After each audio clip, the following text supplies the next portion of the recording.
Shalom Aleihim, Assalamualaikum. Assalamualaikum. Bersama dengan saya lagi Romo Aldo Tulungalo di dalam channel Nasrani Indonesia. Kita terus membahas tentang agama, sains dan juga sejarah. Nah, topik yang mau saya angkat ini adalah topik yang menarik ya. Datang dari hasil diskusi dengan saudara dari non-Kristen. Dia menanyakan kayak begini, mengapa ada perintah membunuh di PL? Mengapa Tuhan memerintahkan membunuh di PL, lalu memerintahkan kasihi musuh di PB? Mengapa tidak konsisten? Ya, jadi seakan-akan kalau Tuhannya Kristen juga mengajarkan, ayo tumpas, ayo habisi musuh.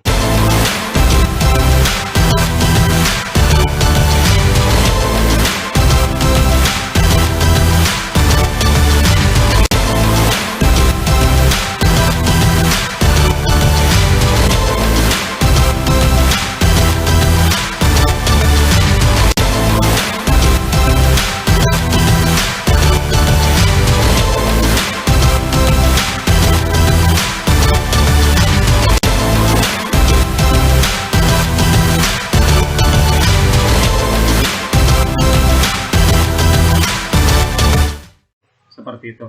Saya akan share ya ayatnya di dalam Perjanjian Lama. Sekali lagi ini di dalam Perjanjian Lama ya.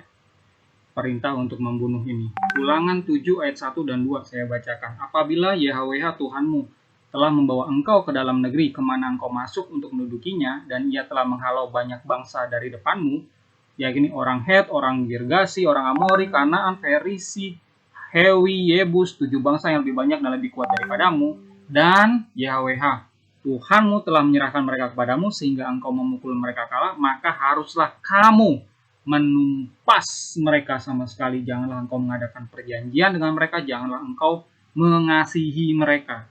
Ini adalah 2 ayat ya, dari banyaknya ayat yang menyatakan kalau Tuhan itu begitu keji, begitu kejam di dalam Perjanjian Lama. Ya. Tetapi di dalam Perjanjian Baru ini karakter Tuhannya sangat berbeda. Ya, saya tampilkan di sini ya. Kita meyakini, orang Kristen meyakini kalau Tuhan menjelma menjadi manusia dan dia bernama Yesus Mesiha Bar Allah atau Yesus Kristus, ya kan? Nah, di dalam Matius 5 ayat 43-44 ya. Kamu telah mendengar, kasihi sesamamu dan bencilah musuhmu ya. Bencilah musuhmu itu tadi ayat yang tadi saya sudah share gitu ya kan. Terus Yesus lagi bilang gini, tetapi aku berkata kepadamu, kasihilah musuhmu dan berdoalah bagi mereka yang menganiaya kamu.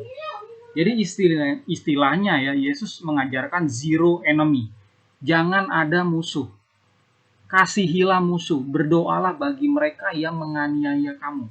Nah, balik lagi ke pertanyaan yang tadi ya. Ini kok nggak konsisten gitu kan? Tuhan di dalam Perjanjian Lama perintahkan membunuh, di dalam Perjanjian Baru memerintahkan kasih musuh ya.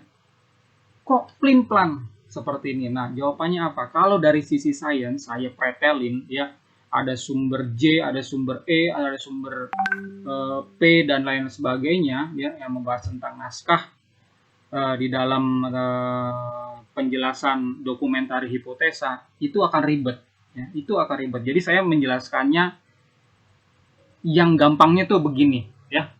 Saya punya anak, saya seorang ayah ya, anak saya masih kecil, namanya Rio ya, dia kelas 6 SD. Nah, saya ajarin bangun pagi jam 5 ya, dia beres-beres dulu sebelum mandi, habis mandi dia baru sarapan, pakaian dan lain sebagainya, belajar ya. Kalau sebelum di masa Covid ini dia berangkat sekolah gitu, terus pulang sekolah dia harus cuci kaki, cuci tangan, mandi, terus ada pakaian, ganti pakaian, terus makan, ngerjain PR, istirahat dan lain sebagainya. Ini adalah aturan dari saya sebagai orang tuanya ke Rio pada saat Rio masih sekolah SD, sekarang kelas 6. Nanti kalau Rio ini sudah dewasa, ya, sudah kerja, saya nggak mengajarkan hal yang sama lagi, ya. Ayo Rio, bangun jam 5. Ayo Rio, ke sekolah. Kok sekolah? Ini kan udah kerja. Jadi sayanya sama, Rio-nya sama, ya, tapi Rio-nya udah besar, ya. Jadi perintah saya atau nasihat saya, ajaran saya itu berbeda.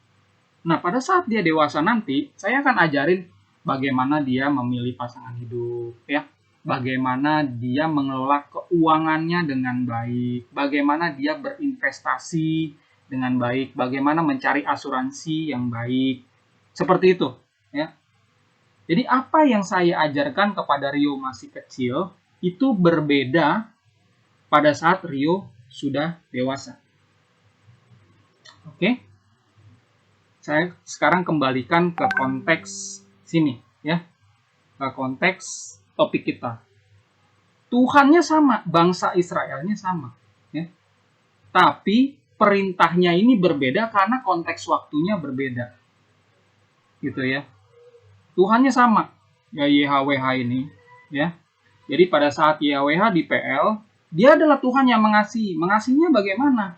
Yaitu tadi memerintahkan bangsa Israel untuk pergi ke tanah Kanaan, lalu pada saat sudah sampai di sana bunuh, tumpas segala macam. Loh, kok bisa dibilang mengasihi? Ya iya, karena bangsa Israel atau bangsa Yahudi mengajarkan reinkarnasi. Jadi orang-orang yang ditumpas itu nggak masuk ke neraka, digoreng-goreng gitu selamanya dalam kekekalan. Ya, salah apa mereka gitu kalau mereka tidak menyembah YHWH yang sama gitu. Pada saat itu siapa yang mengajarkan YHWH kepada mereka? Ya kan? Tahu-taunya tiba-tiba dibunuh sama bangsa Israel. Nah, inilah cara Tuhan mengasihi, ya, bangsa-bangsa pada saat itu. Dia ingin bangsa Israel ini punya tanah. Ya, nah, orang-orang yang punya tanah ini kan dibunuh, ditumpas.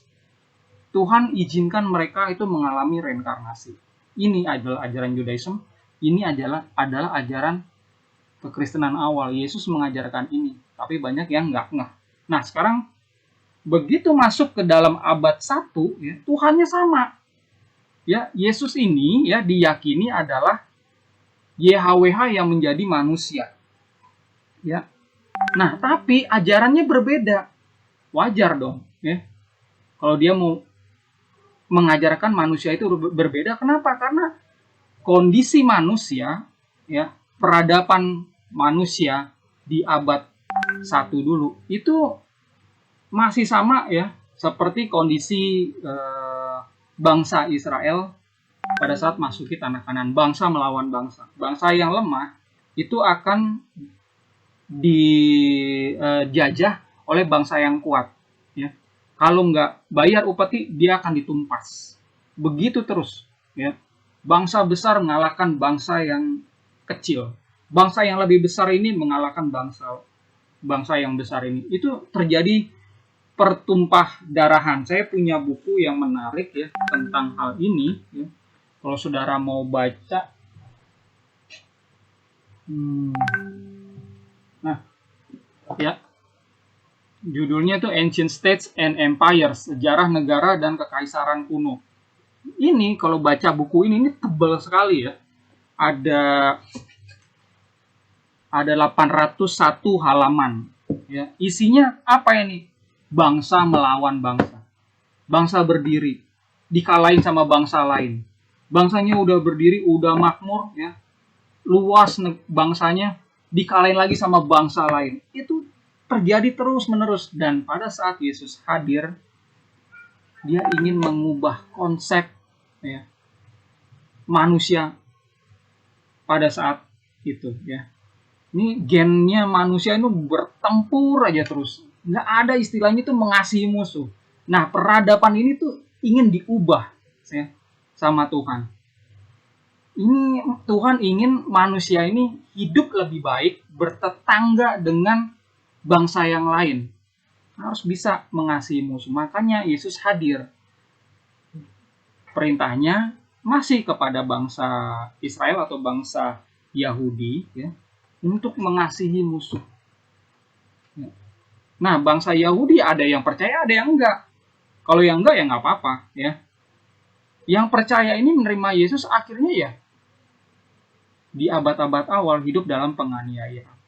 Mereka tidak mau berontak. Mereka tidak mau berperang. Pada saat bangsa Yahudi berperang melawan bangsa Romawi, pecah perang abad 1 itu di tahun 70 Masehi. Sebelum perang, jemaat Yerusalem sudah melarikan diri ke Pella. Ya, ada catatan sejarahnya, Bapak Gereja di situ. Jadi mereka nggak ikut perang. Yang ikut perang ya bangsa Yahudi yang menolak Yesus itu.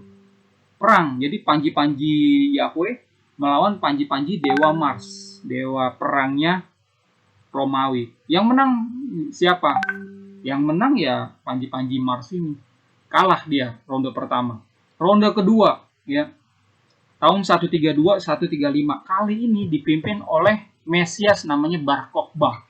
Wah, mereka punya Mesias, pahlawan perang seperti Daud, berperang semua menyatu, berperang melawan tentara Romawi di bawah panji-panji si dewa Mars ini. Akhirnya kalah juga, mati juga gitu. Itu catatan sejarah mereka. Ya, kalau di dalam gen manusia, ya, ras kita sapiens itu emang maunya perang gitu. Begitu aja terus ya. Ini yang mau diubah sama Tuhan. Ini yang mau diubah sama Yesus. Tuhan yang menjadi manusia. Dan karena pesan kasihnya ini tidak diterima, makanya dia dibunuh. Gitu loh. Tapi berkat karya salibnya itu, makanya gereja itu berpencar ya. Akhirnya ajaran kasih itu menyebar ke sana sini. Oke, jadi di sini terlihat saja Tuhan tidak konsisten, tapi sebenarnya Tuhan itu konsisten. Tapi caranya berbeda. Lihat konteks waktu, ya. Sekali lagi ya, pada saat Tuhan di dalam perjanjian lama dia mengasihi, ya. Tapi caranya seperti itu. Orang yang ditumpas mengalami siklus dia, siklus reinkarnasi. Nah sekarang ini udah nggak ada perintah seperti itu. Dia ngajarkan kasihi musuh. Gitu. Kalau ada oknum-oknum Kristen yang berperang lah segala macam, itu oknum ya. Kembali lagi ke ajaran. Yesus mengajarkan kasih, oleh karena itu umat Kristen ya sekarang kalau dihina, dicaci Tuhannya, agamanya, kitab sucinya ya diutak-atik sama penganut agama lain, harus bisa mengasihi mereka, berdoa bagi mereka ya. Sampai saya share, sampai saya dicaci maki, dihina, ada juga yang mau bilang saya itu mau dilaporkan juga ke polisi. Aduh, saya pikir ini geleng-geleng kepala gitu, ada yang mau membunuh saya juga gitu. Ini saya heran gitu. Karena apa yang saya share ini adalah data sejarah ya. Kalau ini menyinggung, mohon maaf ya. Saya juga nggak pernah istilahnya mengutak-ngatik agama orang. Apa yang saya share ini adalah agama saya sendiri, ajaran saya sendiri. Gitu ya. Banyak yang tersinggung malah Kristen gitu ya. Tapi ya beginilah gitu. Gennya manusia ya itu sulit sekali untuk diubah. Makanya Yesus ini datang mengajarkan kasih gitu loh. Ini yang sulit untuk dilakukan. Sekali lagi, apakah Tuhan di dalam perjanjian lama dan perjanjian baru itu sama? Sama. Tapi caranya dia berkarya itu berbeda. Tuhan itu tidak berubah. Ya, dahulu, sekarang, dan sampai selamanya. Tuhan kasih, Tuhan mengasihi. Tuhan konsisten, Tuhan konsisten. Oleh karena itu, saudara-saudara, kalau saudara-saudara masih ragu ya dengan kasih penyertaan Tuhan Yesus, saudara bisa kontak saya, hubungi saya. Saudara minta dilayani, saya akan layani. Saudara mau bertanya lebih jauh, saya akan mencoba menjawab pertanyaan saudara-saudara sesuai dengan kemampuan saya. Baik, itu aja dari saya pada kesempatan kali ini. Saya undur diri. Assalamualaikum, shalom aleihim, assalamualaikum.